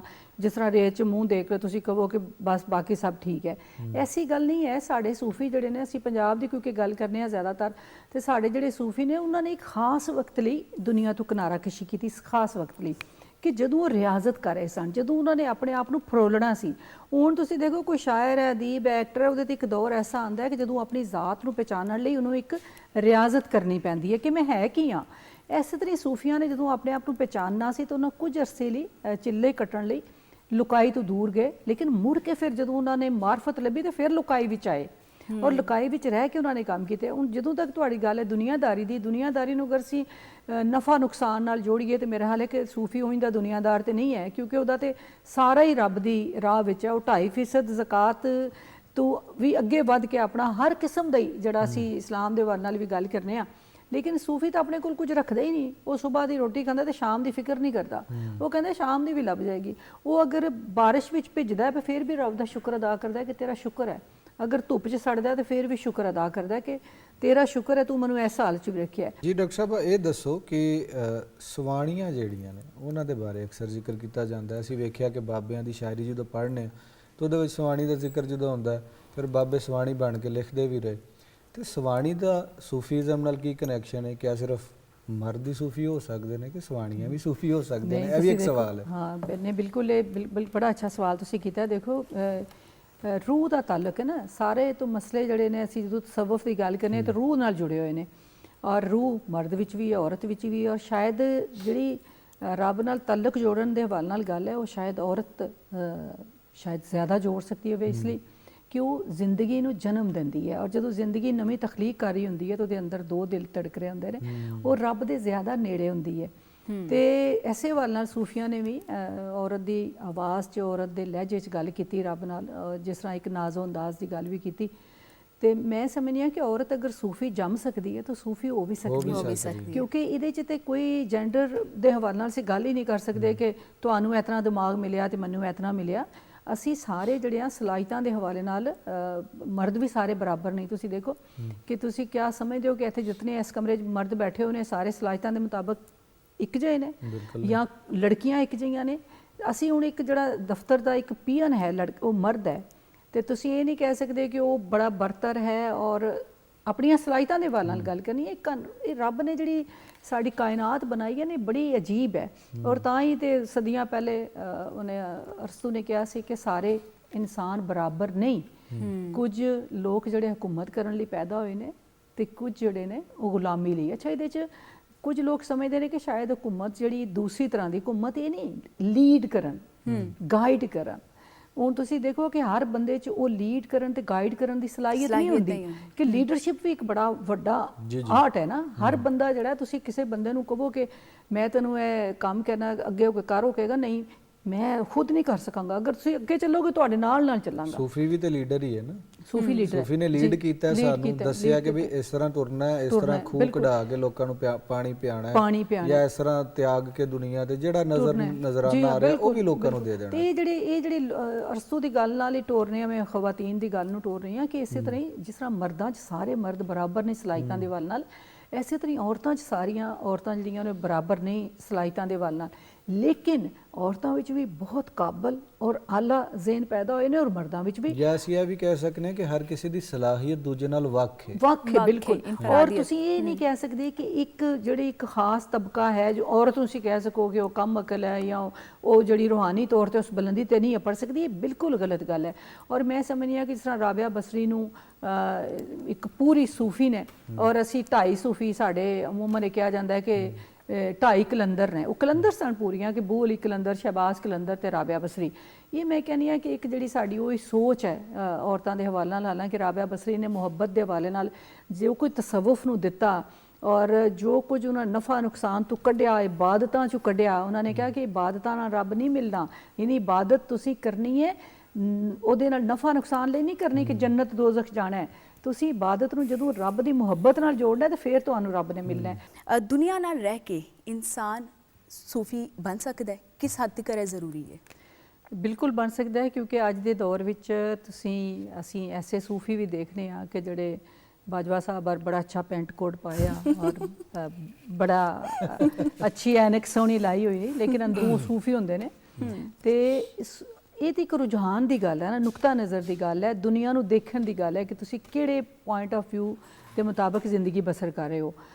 ਔਰ ਮੇਰਾ ਖਿਆਲ ਹੈ ਕਿ ਕੁਝ ਰੂਹਾਂ ਨੂੰ ਰੱਬ ਜਿਹੜਾ ਹੈ ਭੇਜਦਾ ਹੀ ਇਸ ਤਰ੍ਹਾਂ ਦਾ ਖੈਰ ਦਾ ਪਿਆੰਬਰ ਬਣਾ ਕੇ ਭੇਜਦਾ ਹੈ ਔਰ ਉਹਨਾਂ ਨੇ ਉਹੀ ਕੰਮ ਕਰਨੇ ਨੇ। ਉਹ ਜਿੱਥੇ ਵੀ ਰਹਿਣਗੇ, ਉਹ ਕਿਸੇ ਸਰਕਾਰੀ ਨੌਕਰੀ ਤੇ ਹੋਣਗੇ, ਘਰਾਂ 'ਚ ਹੋਣਗੇ, ਪਿੰਡਾਂ 'ਚ ਹੋਣਗੇ, ਉਹਨਾਂ ਨੇ ਉਹੀ ਕੰਮ ਕਰਨਾ ਹੈ ਕਿਉਂਕਿ ਉਹਨਾਂ ਦੀ ਬਣਾਵਟ ਹੀ ਉਸ ਕਿਸਮ ਦੀ ਹੋਈ ਹੋਣੀ ਹੈ ਕਿ ਉਹਨਾਂ ਖੈਰ ਨੂੰ ਖਿਲਾਰਨਾ ਹੈ ਔਰ ਲੁਕਾਈ ਦੀ ਖਿਦਮਤ ਕਰਨੀ ਹੈ, ਲੋਕਾਂ ਨਾਲ ਮੁਹੱਬਤ ਕਰਨੀ ਹੈ, ਇਨਸਾਨੀਅਤ ਦਾ ਇਹਤਰਾਮ ਕਰਨਾ ਹੈ, ਵੰਡ ਦੀ ਗੱਲ ਨਹੀਂ ਕਰਨੀ ਔਰ ਧਰਤੀ ਨਾਲ ਜੋੜਨਾ ਹੈ ਲੋਕਾਂ ਨੂੰ। ਤੇ ਇਹ ਮੈਂ ਸਮਝਦੀ ਹਾਂ ਕਿ ਅੱਜ ਦੇ ਦੌਰ ਵਿੱਚ ਵੀ ਔਰ ਜਦੋਂ ਤੱਕ ਦੁਨੀਆ ਕਾਇਮ ਹੈ ਨਾ, ਕਿਆਮਤ ਨਹੀਂ ਆਂਦੀ, ਤੁਸੀਂ ਸਮਝੋ ਕਿ ਇਹ ਜਿਹੜਾ ਸਿਲਸਿਲਾ ਹੈ ਕਾਇਮ ਹੈ। ਜਿਸ ਦਿਨ ਇਹ ਸਿਲਸਿਲਾ ਖਤਮ ਹੋ ਜਾਣਾ, ਯਾਨੀ ਖੈਰ ਵੱਲ ਟੁਰਨ ਦਾ ਇੱਕ ਸਿਲਸਿਲਾ ਖਤਮ ਹੋ ਜਾਣਾ, ਤੇ ਫਿਰ ਤੇ ਇੱਕ ਐਸੀ ਆਪਾਦਾਪੀ ਆਣੀ ਹੈ ਕਿ ਫਿਰ ਤੁਸੀਂ ਦੁਨੀਆ 'ਚ ਸਰਵਾਈਵ ਨਹੀਂ ਕਰ ਸਕਦੇ ਨਾ। ਕਿਉਂਕਿ ਸੂਫੀ ਤੁਹਾਨੂੰ ਸਭ ਤੋਂ ਵੱਡਾ ਤੇ ਗੱਲ ਹੈ ਕਿ ਲੁਕਾਈ ਨਾਲ ਜੋੜਦਾ ਹੈ, ਖਿਦਮਤ ਖਲਕ ਦੀ ਗੱਲ ਕਰਦਾ ਹੈ, ਤੁਹਾਨੂੰ ਜਿਹੜੀਆਂ ਇਨਸਾਨੀ ਕਦਰਾਂ ਨੇ ਅਸੀਂ ਜਿਨ੍ਹਾਂ ਦੀ ਅਮੂਮਨ ਤਬਲੀਗ ਹੀ ਕਰਦੇ ਰਹਿੰਦੇ, ਉਹ ਅਮਲੀ ਤੌਰ ਤੇ ਕਰਕੇ ਦੱਸਦਾ ਹੈ। ਸਿਲਾ ਰਹਿਮੀ ਕੀ ਹੈ, ਸਖਾਵਤ ਕੀ ਹੈ, ਲੋਕਾਂ ਦੀ ਮਦਦ ਕਿਸ ਤਰ੍ਹਾਂ ਕਰਨੀ ਹੈ। ਤੇ ਇਸ ਲਈ ਮੈਂ ਸਮਝਦੀ ਹਾਂ ਕਿ ਬਿਲਕੁਲ ਹੈ। ਔਰ ਬੜੇ ਬੜੇ ਅਸੀਂ ਲੋਕ ਐਸੇ ਦੇਖੇ ਨੇ ਕਿ ਜ਼ਾਹਿਰੀ ਤੌਰ ਤੇ ਉਹਨਾਂ ਦਾ ਹੁਲੀਆ ਕੁਝ ਹੋਰ ਹੈ, ਲੇਕਿਨ ਉਹ ਅੰਦਰੋਂ ਬਹੁਤ ਰੱਬ ਦੇ ਖਾਸ ਬੰਦੇ ਨੇ, ਦਰਵੇਸ਼ ਨੇ। ਬਿਲਕੁਲ ਜੀ, ਬਹੁਤ ਸ਼ੁਕਰੀਆ, ਬਹੁਤ ਮਿਹਰਬਾਨੀ ਡਾਕਟਰ ਸਾਹਿਬਾ। ਔਰ ਅਸੀਂ ਵੀ ਇਹ ਕੋਸ਼ਿਸ਼ ਕਰ ਰਹੇ ਹਾਂ ਔਰ ਫਿਰ ਤੋਂ ਵੇਖਾਂਗੇ ਕਿ ਹਰਦਮ ਪੀਰਾ ਤੇਰੀ ਨੌਬਤ ਬਾਜੇ, ਫਿਰ ਵੰਜਲੀ ਦੀ ਆਵਾਜ਼ ਸੁਣਾਂਗੇ, ਫਿਰ ਅੱਛਾ, ਮੈਂ ਤੁਹਾਨੂੰ ਇਹ ਬਿਲਕੁਲ ਇਹ ਵੀ ਦੱਸੀ ਚੱਲਾਂ ਕਿਉਂਕਿ 21 ਫਰਵਰੀ ਨੇੜੇ ਹੈ ਤੇ ਅਸੀਂ ਸਾਡੇ ਜਿਹੜੇ ਵਜ਼ੀਰ ਸਕਾਫਤ ਨੇ ਪੰਜਾਬ ਦੇ, ਉਹਨਾਂ ਨਾਲ ਇਸ ਸਵਾਲ ਨਾਲ ਮੀਟਿੰਗ ਚੱਲ ਰਹੀਆਂ ਨੇ ਔਰ ਉਹ ਵੀ ਕੋਸ਼ਿਸ਼ ਕਰ ਰਹੇ ਨੇ ਔਰ ਮੈਨੂੰ ਲੱਗਦਾ ਹੈ ਕਿ ਅੱਲਾ ਕਰਮ ਕਰੇਗਾ ਔਰ ਇਨਸ਼ਾਅੱਲਾ ਅਸੀਂ ਉਸ ਪਾਸੇ ਵਧਾਂਗੇ। ਅਸੀਂ ਪ੍ਰਾਈਮ ਮਿਨਿਸਟਰ ਸਾਹਿਬ ਨੂੰ ਵੀ ਰਿਕੁਐਸਟ ਕਰਾਂਗੇ ਕਿ ਪੰਜਾਬ ਦੇ ਹਵਾਲੇ ਨਾਲ ਜਿਹੜਾ ਹੈ ਉਹ ਪੰਜਾਬ ਦੀ ਜ਼ੁਬਾਨ ਨੂੰ ਆਮ ਕੀਤਾ ਜਾਏ ਔਰ ਉਹਨੂੰ ਸਕੂਲਾਂ ਵਿੱਚ ਲਾਜ਼ਮੀ ਕੀਤਾ ਜਾਏ ਤੇ ਇਨਸ਼ਾਅੱਲਾ ਰੱਬ ਕਰਮ ਕਰੇਗਾ। ਬਹੁਤ ਸ਼ੁਕਰੀਆ, ਬਹੁਤ ਮਿਹਰਬਾਨੀ ਜੀ। ਨਾਜ਼ਰੀਨ, सूफ़ी की है, सूफीज़म की है, लुकाई की है और बोली की है। 21 फरवरी बिल्कुल नेड़े आ रहा, तुसी भी अपनी मां बोली विच बोलो और उन्होंने सैलीब्रेट करो। हुण वेला हो गया कि निक्की जी ब्रेक दा, ब्रेक अल जाने ते मुड़ के वापस आवांगे।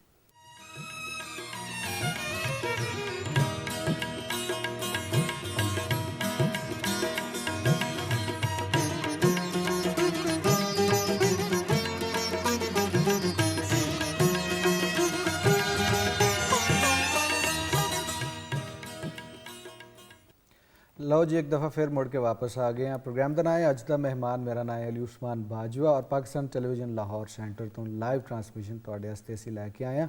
ब्रेक तो पहले असीं सूफीज़म ते गल कर रहे सन और डॉक्टर सुगरा सदफ बड़ी ही डिटेल नाल सानू दस रही सन कि सूफी की है, सूफीज़म की है, लुकाई की है और अज दी बोली दे विच लोकां नाल गल करना की है और असीं पंजाबी च ही गल तुहाडे नाल कर रहे हैं। उन्हां दे जाण तो बाद दो नवे परौणे साडे स्टूडियो दे विच मौजूद ने जिन्हां वास्ते स्टेज या कैमरा या माइक वगैरह कोई नवी शै तो बिल्कुल नहीं। तुसी यकीनी तौर पर अगर आवाज़ सुनीए और तुहाडे कन्न 'च आवाज़ पई है आला तो तुहानू एक बंदा याद जरूर आउंदा होएगा।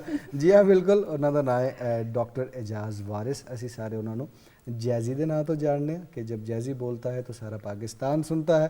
जी आया ਨੂੰ ਕਹਿੰਦੇ ਆ ਡਾਕਟਰ ਇਜਾਜ਼ ਵਾਰਿਸ। ਬਹੁਤ ਸ਼ੁਕਰੀਆ ਕੀ ਹਾਲ ਹੈ ਲੇਕਿਨ ਤੁਹਾਡਾ? ਇਹ ਲਾਈਨ ਅਸੀਂ ਤੁਹਾਡੇ ਕੋਲੋਂ ਸੁਣਾਂਗੇ ਜਦੋਂ ਜੈਜ਼ੀ ਬੋਲਦਾ ਹੈ ਤੇ ਪੂਰਾ ਪਾਕਿਸਤਾਨ ਸੁਣਦਾ ਹੈ। ਤੇ ਅੱਜ ਤੇ ਵਾਕਈ ਅੱਜ ਤੁਹਾਨੂੰ ਮੈਨੂੰ ਪੂਰਾ ਪੰਜਾਬੀ ਵਿੱਚ ਪਾਕਿਸਤਾਨ ਸੁਣ ਕਿਹਾ ਰਿਹਾ। ਹੈ। ਹਾਂ, ਕੀ ਹਾਲ ਹੈ ਤੁਹਾਡਾ? ਤੁਸੀਂ ਮੈਂ ਠੀਕ ਠਾਕ ਬਿਲਕੁਲ ਹੋ? ਠੀਕ ਜੀ But- ਨਾਜ਼ਰੀਨ, ਔਰ ਇਹਨਾਂ ਦੇ ਨਾਲ ਹੀ ਇੱਕ ਹੋਰ ਬੜੀ ਸੋਹਣੀ ਆਰਟਿਸਟ ਸਾਡੇ ਨਾਲ ਮੌਜੂਦ ਨੇ, ਮਾਡਲਿੰਗ ਦੀ ਦੁਨੀਆ 'ਚ ਕਦਮ ਰੱਖ ਚੁੱਕੀਆਂ ਨੇ ਔਰ ਵੇਖਦੇ ਹਾਂ ਕਿ ਕਦੋਂ ਬੁਲੰਦੀ ਤੇ ਪਹੁੰਚਦੀਆਂ ਨੇ ਔਰ ਕਦੋਂ ਇੱਕ ਸੁਪਰ ਮਾਡਲ ਦੇ ਤੌਰ ਤੇ ਸਾਡੇ ਸਾਹਮਣੇ ਨਜ਼ਰ ਆਉਂਦੀਆਂ ਨੇ। ਸਾਡੇ ਸਟੂਡੀਓ 'ਚ ਮੌਜੂਦ ਨੇ ਜ਼ਰਮੀਨ।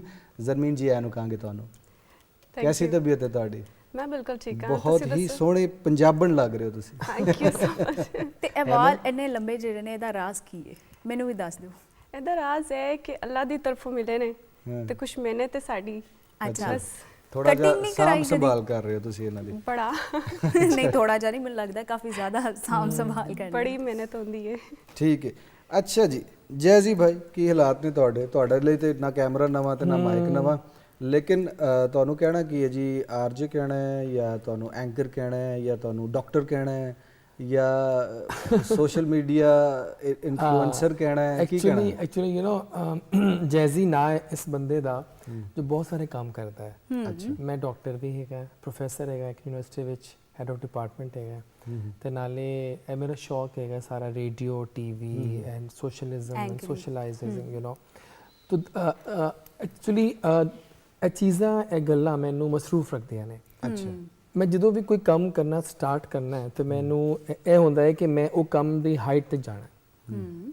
ਮੈਂ ਰੇਡੀਓ ਸਟਾਰਟ ਕੀਤਾ, ਮੈਨੂੰ ਪੈਸ਼ਨ ਸੀ ਕਿ ਮੈਨੂੰ ਲੋਕ ਪਛਾਣ ਉਸ ਵੇਲੇ।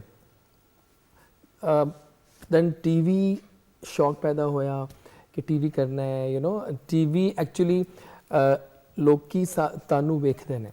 ਬਿਲਕੁਲ ਇੰਜ ਹੀ ਹੈ। ਐਂਡ ਮਾਈਕ ਤੇ ਤੁਹਾਨੂੰ ਸੁਣਦੇ ਨੇ, ਟੀਵੀ ਤੇ ਹਾਂ, ਤੁਹਾਨੂੰ ਵੇਖਦੇ ਨੇ। ਰੇਡੀਓ ਤੇ ਟੀਵੀ ਦੋ ਡਿਫਰੈਂਟ ਮੀਡੀਅਮ ਹੈਗੇ। ਬਿਲਕੁਲ ਸਹੀ। ਰੇਡੀਓ ਦਾ ਆਪਣਾ ਇੱਕ ਜਾਦੂ ਹੈਗਾ।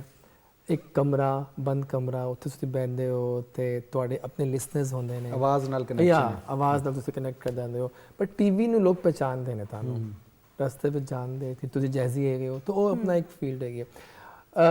ਪੈਥੋਲੋਜੀ ਮੇਰਾ ਪਹਿਲਾ ਪਿਆਰ ਹੈ ਬਿਕੋਜ਼ ਮੈਨੂੰ ਟੀਚਿੰਗ ਦਾ ਬਹੁਤ ਸ਼ੌਕ ਹੈਗਾ ਸੀ ਕਿ ਮੈਂ ਟੀਚ ਕਰਾਂ। ਮੇਰੇ ਖਿਆਲ ਵਿੱਚ ਕਿ ਟੀਚਿੰਗ ਦੁਨੀਆ ਦਾ ਬਿਹਤਰੀਨ ਕੰਮ ਹੈਗਾ।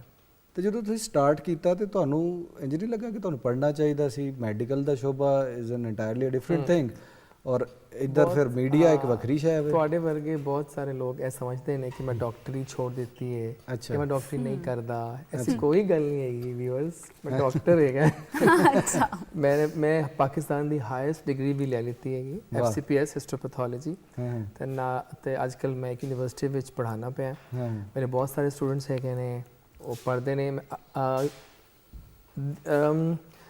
ਟੀਚਿੰਗ ਇੱਕ ਡਿਫਰੈਂਟ ਚੀਜ਼ ਹੈਗੀ ਹੈ, ਬਿਲਕੁਲ ਡਿਫਰੈਂਟ ਹੈ। ਮਿਊਜ਼ਿਕ ਡਿਫਰੈਂਟ ਚੀਜ਼ ਹੈਗੀ ਹੈ ਤੇ ਐਂਕਰਿੰਗ ਡਿਫਰੈਂਟ ਚੀਜ਼ ਹੈਗੀ ਹੈ। ਬਿਲਕੁਲ ਇਸ ਤਰ੍ਹਾਂ। ਉਹ ਮੈਨੂੰ ਅੰਦਰ ਤੋਂ ਜਗਾਉਂਦਾ ਹੈ ਕਿ ਐਜ਼ ਅ ਹਿਊਮਨ ਬੀਇੰਗ ਮੈਨੂੰ ਪਤਾ ਹੈਗਾ ਕਿ ਮੈਂ ਟੀਚ ਕਰਨਾ ਹੈ, ਮੈਂ ਡਾਕਟਰ ਹੈਗਾ, ਮੈਂ ਦੁਖੀ ਇਨਸਾਨੀਅਤ ਦੀ ਖਿਦਮਤ ਕਰਨੀ ਹੈ। ਸਹੀ। ਤੇ ਇਹ ਚੀਜ਼ ਮਿਊਜ਼ਿਕ ਇਹ ਮੈਨੂੰ ਉਸ तमाम ਟੈਨਸ਼ਨਾਂ ਤੋਂ ਦੂਰ ਕਰਦਾ ਹੈ। ਬਿਲਕੁਲ। ਸ਼ਾਮ ਦੇ ਵਕਤ ਮੈਂ ਬਹਿਣਾ ਇੱਕ ਕਮਰੇ 'ਚ ਆ ਕੇ ਆਪਣੇ ਲਿਸਨਰਸ ਨਾਲ ਗੱਲਾਂ ਕਰਨਾ ਹੈ, ਤੇ ਨਾਲੇ ਸਵੇਰੇ ਮਾਰਨਿੰਗ ਸ਼ੋਅ ਵਿੱਚ ਅਸੀਂ ਲੋਕਾਂ ਨਾਲ ਗੱਲਾਂ ਕਰਨੇ ਆ, ਰੋਜ਼ ਨਵੇਂ ਗੈਸਟ ਲੈ ਕੇ ਆਉਂਦੇ ਆ ਤੇ ਉਹਨਾਂ ਨਾਲ ਠੀਕ ਹੈ। ਮਿਊਜ਼ਿਕ ਦੀ ਗੱਲਾਂ ਹੁੰਦੀਆਂ ਅੱਛਾ ਨੇ। ਜੈਜ਼ੀ, ਸਾਡੇ ਨਾਜ਼ਰੀਨ ਇਹ ਜਾਣਨਾ ਚਾਹੁੰਦੇ ਨੇ ਕਿ ਜੈਜ਼ੀ ਦੀ ਆਵਾਜ਼ ਉਹਨਾਂ ਸੁਣੀ ਔਰ ਜੈਜ਼ੀ ਨੂੰ ਇਸ ਰੂਪ 'ਚ ਵੀ ਵੇਖਿਆ, ਲੇਕਿਨ ਇਸ ਉਮਰ 'ਚ ਵੇਖਿਆ।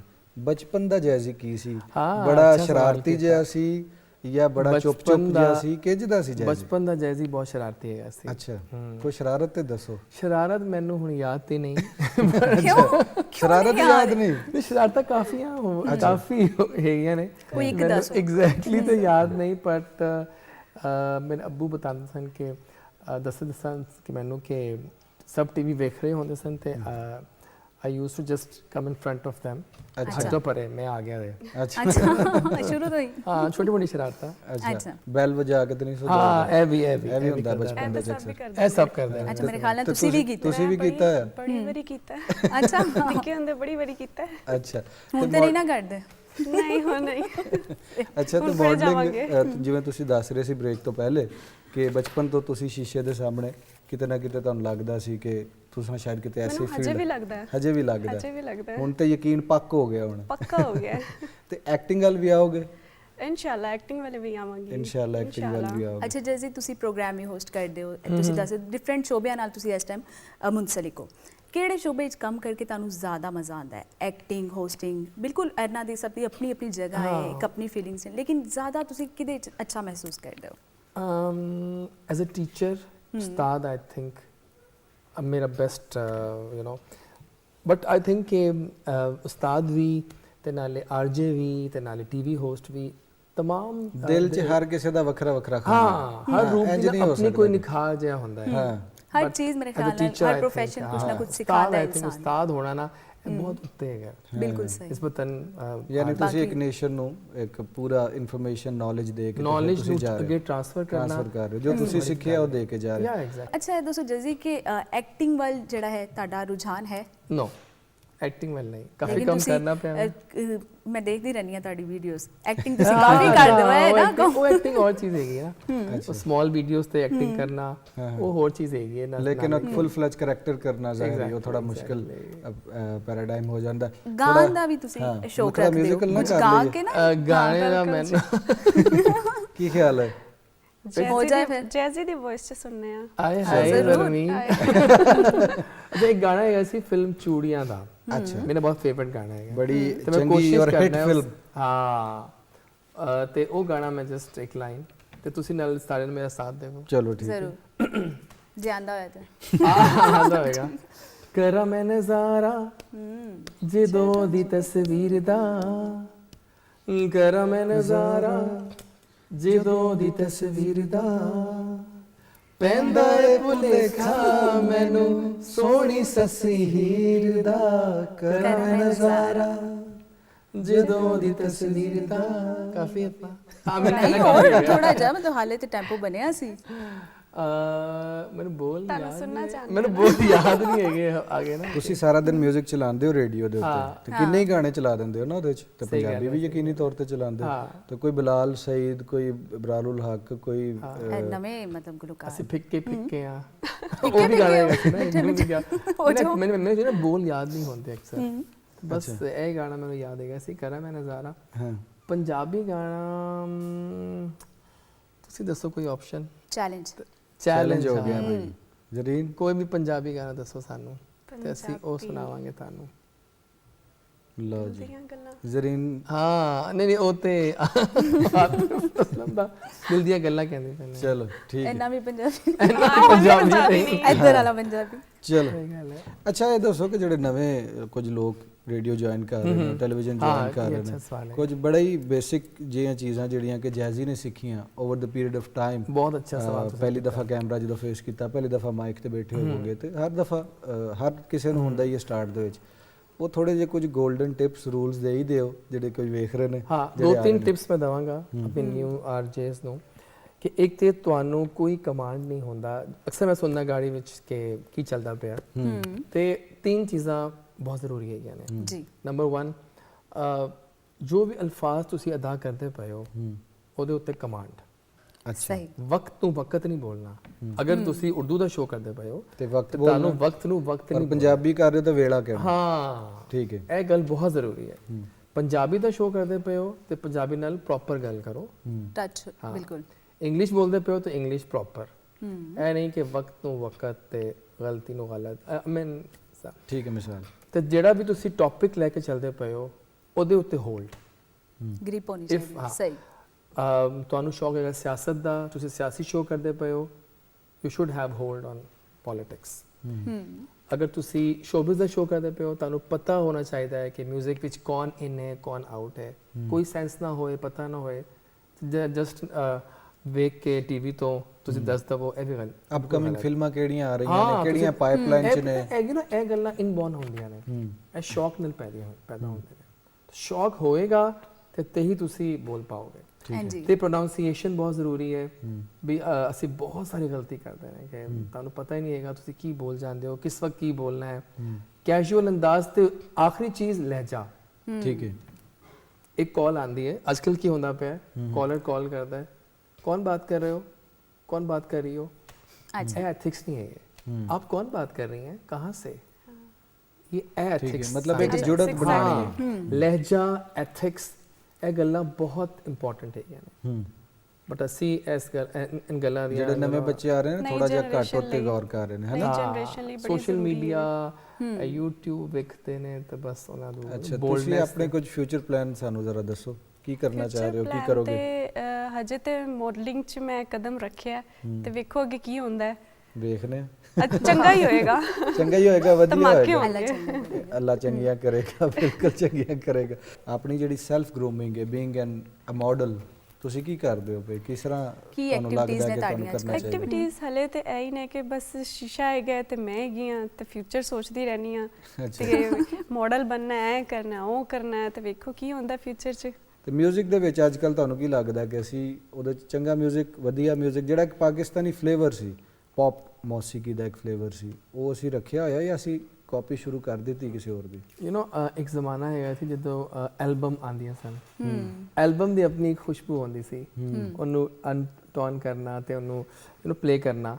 ਹੁਣ ਸੋਲੋ ਗਾਣੇ ਆਉਂਦੇ ਨੇ ਤੇ ਆਈ ਥਿੰਕ 뮤직 ਸਾਡਾ ਹਾਲੇ ਵੀ ਬਹੁਤ ਬਿਹਤਰ ਹੈ। ਅੱਛਾ ਜਦੋਂ ਅਸੀਂ ਆਪਣੇ ਇੰਟਰਨੈਸ਼ਨਲ ਸ਼ੋਜ਼ ਨਾਲ ਕੰਪੈਰੀਜ਼ਨ ਕਰਨੇ ਆ ਤੇ ਮੈਨੂੰ ਫੀਲ ਹੁੰਦਾ ਹੈ ਕਿ ਅਸੀਂ 뮤직 ਵਾਈਜ਼ ਬਹੁਤ ਅੱਗੇ ਜਾ ਰਹੇ ਹਾਂ। ਅੱਛਾ ਸਾਡਾ 뮤직 ਅੱਜ ਵੀ ਬਹੁਤ ਸੁੱਚਾ ਤੇ ਉਹਦੇ ਵਿੱਚ ਪਾਕਿਸਤਾਨ ਦੀ ਖੁਸ਼ਬੂ ਹੈਗੀ ਹੈ। ਸਿੰਗਰ ਸਾਰੇ ਹੀ ਬਹੁਤ ਅਬ ਮਿਸਾਲ ਤੁਸੀਂ ਲੈ ਲਵੋ ਕਿ PSL ਦਾ ਜੋ Song ਆਇਆ ਹੈ ਉਹਦੇ ਵਿੱਚ ਨਸੀਬੋ ਲਾਲ ਜੀ ਨੇ ਕਮਾਲ ਕਰ ਦਿੱਤਾ ਹੈ। ਲੋਕਾਂ ਨੇ ਬਹੁਤ ਤਨਕੀਦ ਵੀ ਕੀਤੀ ਬਟ ਸਟਿਲ ਨਸੀਬੋ ਲਾਲ ਦੀ ਆਵਾਜ਼ ਦਾ ਇੱਕ ਜਾਦੂ ਖਾਸ ਰੇਂਜ ਹਾਂ। ਉੱਥੇ ਪਹੁੰਚਦਾ ਕੋਈ ਨਹੀਂ ਪਹੁੰਚਦਾ ਕੋਈ ਨਹੀਂ ਹੈ। ਉਹ ਜਿਹੜੇ ਲੋਕੀ ਕ੍ਰਿਟਿਸਾਈਜ਼ ਵੀ ਕਰ ਰਹੇ ਨੇ ਉਹ ਨਹੀਂ ਪਹੁੰਚ ਸਕਦੇ ਇੱਕ ਹਫਤੇ 'ਚ 9 ਮਿਲੀਅਨ 10 ਮਿਲੀਅਨ ਵਿਊਜ਼ ਆ ਗਏ ਨੇ। ਬੜੀ ਗੱਲ ਹਾਂ ਲੋਕਾਂ ਨੇ ਪਸੰਦ ਕੀਤਾ ਤਾਂ ਅਬ ਸਾਡੇ ਕੋਲ ਆਤਿਫ ਅਸਲਮ ਵੀ ਹੈਗਾ ਹੈ ਨਸੀਬੋ ਲਾਲ ਵੀ ਹੈਗੇ ਨੇ ਬਿਲਾਲ ਸਈਦ ਵੀ ਹੈਗਾ ਤੇ ਹਰ ਯਾਨਾ ਦੇ ਪੀਪਲ ਅਤਾਉਲਾ ਇਸਾ ਖੇਲ ਵੀ ਅਤਾਉਲਾ ਤੇ ਇਸਾ ਆਪਦਾ ਖੇਲ ਪ੍ਰਵੀਨ ਵੀ ਤੱਕ ਸਾਡੇ ਕੋਲ ਉਮੈਰਾ ਸਾਰੇ ਅਰਸ਼ਦ ਵੀ ਹੈਗੇ ਨੇ ਉਮੈਰਾ ਸਾਰੇ ਚੰਨਾ ਤਰ੍ਹਾਂ ਦੇ ਵੀ ਹੈਗੇ ਲੋਕ ਨੇ। ਹੈਗੇ ਨੇ ਅੱਛਾ ਤੁਹਾਡੀ ਕਿਹੜੀ ਮਤਲਬ ਗੀਤਗਾਰ ਨੇ ਜਿਹੜੇ ਤੁਹਾਡੇ ਫੇਵਰਿਟ ਨੇ?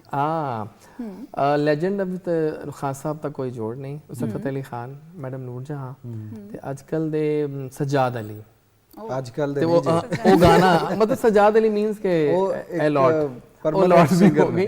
ਬਿਲਾਲ ਸਈਦ ਆਤਿਫ ਅਸਲਮ। ਵਾਈਟਲ ਸਾਈਨਸ ਆਤਿਫ ਅਸਲਮ ਦੇ ਆਲ ਹਾਂ ਸਾਰੇ ਠੀਕ ਹੈ। ਇਹ ਤੇ ਲੈਜੈਂਡਸ ਆਤਿਫ ਤੇ ਖੈਰ ਠੀਕ ਉਹਨੇ ਹੈ ਇੱਕ ਮਕਾਮ ਅੱਛਾ ਗੱਲਾਂ 'ਚ ਪਤਾ ਨਹੀਂ ਲੱਗਾ ਕਿ ਟਾਈਮ ਲੰਘ ਗਿਆ ਸਾਡਾ ਬਹੁਤ ਸ਼ੁਕਰੀਆ ਬਹੁਤ ਮਿਹਰਬਾਨੀ ਤੇ ਜਾਂਦੀ ਵਾਰੀ ਕੋਈ ਸ਼ੋਅ ਦੇ ਬਾਰੇ ਆਪਣਾ ਇੱਕ ਪੈਗਾਮ ਦੱਸ ਦਿਓ ਕਿ ਤੁਹਾਨੂੰ ਬਸ ਕਿਵੇਂ ਮੈਂ ਦਾ ਇਹ ਗੱਲ ਲੱਗਾ ਕਹਿਣਾ- ਸਾਡੇ ਸੈੱਟ ਤੇ ਹਾਂ, ਆ ਕੇ ਔਰ ਇਹ ਸ਼ੋਅ ਬਹੁਤ ਅਟੈਂਡ ਬਹੁਤ ਕਰਕੇ ਚੰਗਾ ਲੱਗਾ ਇੱਥੇ ਆ ਕੇ ਬਹੁਤ ਪਿਆਰਾ ਸੈੱਟ ਹੈਗਾ ਹੈ ਤੇ ਨਾਲੇ ਮੈਂ ਅੱਜ ਕੋਸ਼ਿਸ਼ ਪੂਰੀ ਕੀਤੀ ਹੈ ਕਿ ਮੈਂ ਪੰਜਾਬੀ ਬੋਲ ਸਕਾਂ ਜਿੰਨੀ ਅੱਗੋਂ ਜਿੰਨੀ ਤੋਂ ਜਿੰਨੀ ਮੈਨੂੰ ਆਉਂਦੀ ਹੈ ਬੁਲਾਣਾ ਕਰਨਾ ਤੁਹਾਨੂੰ ਨਹੀਂ ਤਾਂ ਕਿ ਜਿੰਨੀ ਤੁਸੀਂ ਮੈਨੂੰ ਪੰਜਾਬੀ ਆਉਂਦੀ ਬੋਲਿਆ ਸੀ ਕਰਦੇ। ਮੈਂ ਟਰਾਈ ਕੀਤੀ ਹੈ ਬਟ ਪੰਜਾਬੀ ਬੜੀ ਮਿੱਠੀ ਜ਼ੁਬਾਨ ਹੈਗੀ ਹੈ ਤੇ ਸਾਡੀ ਆਪਣੀ ਜ਼ੁਬਾਨ ਹੈਗੀ ਹੈ ਬਿਲਕੁਲ। ਤੇ ਅਸੀਂ ਪੰਜਾਬੀ ਹਾਂ ਸੇ ਵੀ ਪਾਕਿਸਤਾਨੀ ਬਾਈ Pakistani thank you so much ਬਹੁਤ ਸ਼ੁਕਰੀਆ ਜ਼ਰੀਨ ਤੁਹਾਡਾ ਵੀ ਆਉਣ Thank ਦਾ you so ਔਰ ਤੁਹਾਨੂੰ much, ਅਸੀਂ thank you. ਯਕੀਨੀ ਤੌਰ ਤੇ ਇੱਕ ਟੌਪ ਮਾਡਲ ਦੇ ਤੌਰ ਤੇ ਜ਼ਰੂਰ ਕਿਤੇ ਨਾ ਕਿਤੇ ਤੁਸੀਂ ਅਸੀਂ ਵੇਖੋਗੇ ਵੇਖਾਂਗੇ ਇਨਸ਼ਾਅੱਲਾ। ਬਹੁਤ ਸ਼ੁਕਰੀਆ ਤੁਸੀਂ ਕਹਿਣਾ ਸੈਲਫੀ ਦੇ ਦਿਓ। ਅਸੀਂ ਹੁਣ ਬਣਾ ਲੈਂਦੇ ਹਾਂ ਬਾਅਦ ਚ ਲਾ ਦਾਂਗੇ ਨਾਈਸ ਠੀਕ ਹੈ ਤੇ ਜੀ ਨਾਜ਼ਰੀਨ ਜੈਜ਼ੀ ਔਰ ਜ਼ਰੀਨ ਸਾਡੇ ਨਾਲ ਸਨ ਔਰ ਪ੍ਰੋਗਰਾਮ ਦਾ ਵੇਲਾ ਜਿਹੜਾ ਹੈ ਖਤਮ ਹੋ ਗਿਆ ਔਰ ਜਿਵੇਂ ਹਮੇਸ਼ਾ ਪ੍ਰੋਗਰਾਮ ਖਤਮ ਹੋਣ ਤੱਕ ਮੈਂ ਕਹਿਣਾ ਇੱਕ ਸ਼ੇਰ ਜਿਹੜਾ ਕਿ ਸੋਨੀਆ ਨੂੰ ਵੀ ਯਾਦ ਹੋ ਗਿਆ ਉਹੀ ਦੁਹਰਾਵਾਂਗਾ ਲੈ ਉਹ ਯਾਰ ਹਵਾਲੇ ਰੱਬ ਦੇ ਤੇ ਮੇਲੇ 4 ਦਿਨਾਂ ਦੇ ਉਸ ਦਿਨ ਈਦ ਮੁਬਾਰਕ ਹੋਸੀ ਜਿਸ ਦਿਨ ਫੇਰ ਮਿਲਾਂਗੇ ਰੱਬ ਰਾਖਾ।